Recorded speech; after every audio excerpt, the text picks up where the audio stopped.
Salve a tutti, sono il dottor Placentino Filippo, sono un cardiologo che si occupa in particolar modo del trattamento delle aritmie cardiache e dell'impianto dei pacemaker e defibrillatori. In questo video vi parlerò del rapporto che c'è tra l'abitudine tabagica e il rischio di avere aritmie cardiache. Trovate altri video simili a questi, in particolare sulla prevenzione delle aritmie cardiache, sui miei canali Facebook, YouTube e Instagram, Dottor Placentino Filippo, cardiologo e aritmologo. È ormai noto da tempo che l'abitudine tabagica aumenta il rischio cardiovascolare in maniera davvero importante. Qui riporto soltanto alcuni dati. Il fumo di sigaretta è responsabile del 50% di tutti i decessi evitabili nei fumatori. La metà di questi decessi sono dovuti a patologie cardiovascolari. Inoltre il fumatore ha una percentuale del 50% di probabilità di morire a causa del fumo e in media perde 10 anni di vita rispetto a chi non fuma.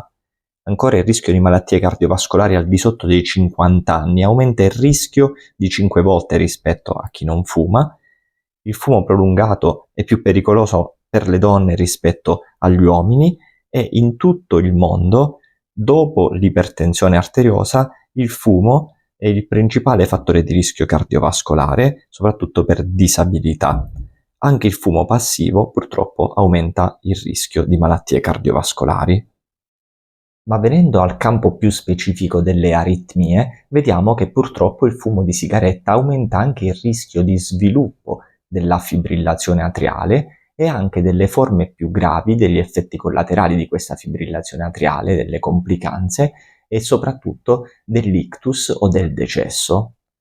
La notizia buona è che ci sono diversi studi che hanno dimostrato che anche in chi era un forte fumatore, se si smette di fumare, si riesce a ridurre il rischio sia di sviluppare l'aritmia se non si è mai avuta, ma anche di farla ritornare se già si è avuta, e riduce anche il rischio delle complicanze di questa aritmia, che come detto sono soprattutto l'ictus e anche la morte.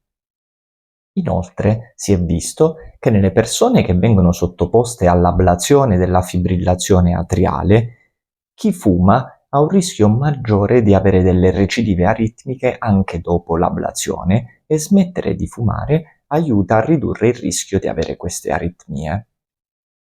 In generale, comunque, chi è affetto da fibrillazione atriale, sia che venga sottoposto o meno ad ablazione transcatetere, se fuma ha un rischio maggiore di avere degli ictus, l'insufficienza cardiaca, l'ospedalizzazione e anche il decesso, e tutte queste cose sono reversibili se si smette quanto prima di fumare. Inoltre si è visto che nelle persone che assumono un anticoagulante come il Warfarin, il Coumadin, è più difficile mantenere il valore INR nel range corretto in chi fuma rispetto a chi non fuma. È importante comunque dire che chiunque può smettere di fumare, sia chi è un fumatore incallito dall'adolescenza, sia chi fuma tante sigarette. Esistono diversi programmi e adesso li vedremo. Sul sito del Ministero della Salute c'è una pagina che si chiama Come smettere di fumare, dove ci sono 10 consigli degli esperti che aiutano a smettere in autonomia e quando non si riesce da soli si invita a rivolgersi al medico di famiglia o al centro antitabacco più vicino. Vengono riportati inoltre gli effetti benefici sul sistema cardiocircolatorio e sui polmoni che iniziano già pochi minuti dopo aver smesso di fumare e ovviamente i risultati migliori si hanno nel tempo. Entro un anno, ad esempio, già il rischio di infarto diventa la metà rispetto a quello di un fumatore. Tra i 5 e i 15 anni, inoltre, il rischio di ictus diventa uguale a quello di un non fumatore. Entro i 10 anni il rischio di tumore diminuisce fino alla metà, ci sono altri effetti benefici. Entro i 15 anni il rischio di infarto diventa del tutto uguale a chi non fuma. Inoltre, se si smette di fumare entro determinate età, ma anche al di sopra dei 60 anni, si guadagnano comunque almeno 3 anni di vita attesa. Questi anni sono maggiori se si smette prima. Sempre sul sito del Ministero della Salute è riportato il telefono verde contro il fumo dell'Istituto Superiore della Sanità, a cui ci si può rivolgere per avere una consulenza da esperti. Una delle preoccupazioni che spesso viene esposta riguardo lo smettere di fumare è la paura di aumentare di peso. C'è da dire prima di tutto che molti studi hanno dimostrato che l'aumento del peso non interessa a tutte le persone e quando interessa in media è di pochi chili che poi si riescono a perdere con il tempo. In ogni caso è importante ribadire che anche se ci fosse un aumento del peso, questo aumento del peso non andrebbe a ridurre i benefici dello smettere di fumare sul rischio cardiovascolare, quindi in ogni caso al netto di tutto il rischio cardiovascolare risulterebbe sempre più basso rispetto a quando si fuma. Un'ultima parentesi la apriamo riguardo le sigarette elettroniche. Riguardo queste sigarette purtroppo non ci sono ancora dati nel lungo termine né riguardo l'aspetto cardiovascolare né quello polmonare per trarre delle conclusioni certe, quindi al momento da linea guida non possono essere consigliate neanche queste sigarette.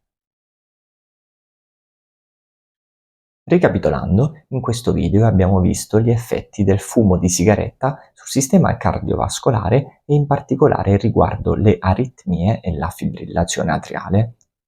Abbiamo visto che gli effetti collaterali del fumo di sigaretta, in particolare il rischio di ictus, di infarto, di insufficienza cardiaca, di ospedalizzazione e morte, possono essere ridotti al minimo se si smette quanto prima di fumare anche nelle età più avanzate. Sul sito del Ministero della Salute è presente tanto materiale interessante e c'è anche un numero verde dove si può telefonare per avere una consulenza da parte degli esperti. Se vi è piaciuto questo video, vi invito a mettere mi piace e a condividerlo. Vi invito a seguire altri video simili a questi sulle mie pagine Facebook, YouTube e Instagram, Dottor Placentino Filippo, cardiologo e aritmologo. Grazie e buona salute a tutti.